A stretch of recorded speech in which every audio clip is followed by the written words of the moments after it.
मांस विक्रीवरून बंदीवरून राज ठाकरेंनी सरकारवर निशाणा साधलाय। 15 ऑगस्टलाच मांस विक्री बंदी करून स्वातंत्र्यावरच बंदी आणत असल्याचं त्यांनी म्हटलंय। तसंच त्यांनी पदाधिकाऱ्यांना मांस विक्री सुरू ठेवण्याचे आदेश दिलेले आहेत।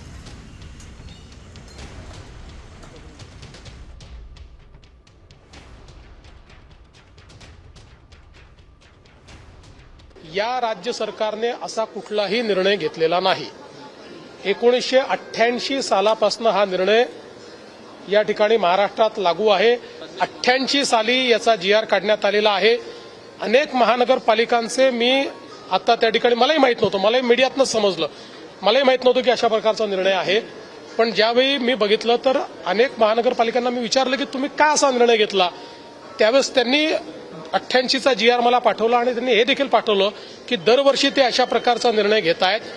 अगदी उद्धव ठाकरे मुख्यमंत्री होते तेव्हाही त्यांनी घेतलेल्या निर्णयाची प्रत त्यांनी मला पाठवली, जी तुमच्याकडे मी कधी त्या ठिकाणी देऊन देईल। शेवटी सरकारला कोणी काय खावं हे ठरवण्यात काही इंटरेस्ट नाही। आमच्यासमोर खूप प्रश्न आहेत। नाही, मी आमच्या लोकांना सांगितलं ते चालू ठेवा म्हणून, कळलं का? पहिली गोष्ट आपण बघितली पाहिजे, महानगरपालिकेला या सगळ्या गोष्टींचे अधिकार नाहीत आणि कोणी काय खावं आणि कोणी काय खाऊ नये याचे निर्णय सरकार आणि महानगरपालिकांनी करू नयेत। म्हणजे एका बाजूने आपण स्वातंत्र्य दिन म्हणून साजरा करायचा आणि खायचं स्वातंत्र्य नाही, आणि कोणाचे काय धर्म आहेत आणि कोणाचे काय सण आहेत याच्याप्रमाणे कोणी काय खावं ही गोष्ट मला असं वाटतं सरकारने सांगू नये।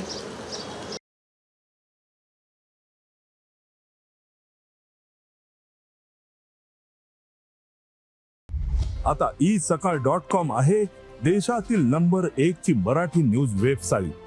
प्रत्येक अपडेटसाठी isakal.com ला नक्की भेट द्या।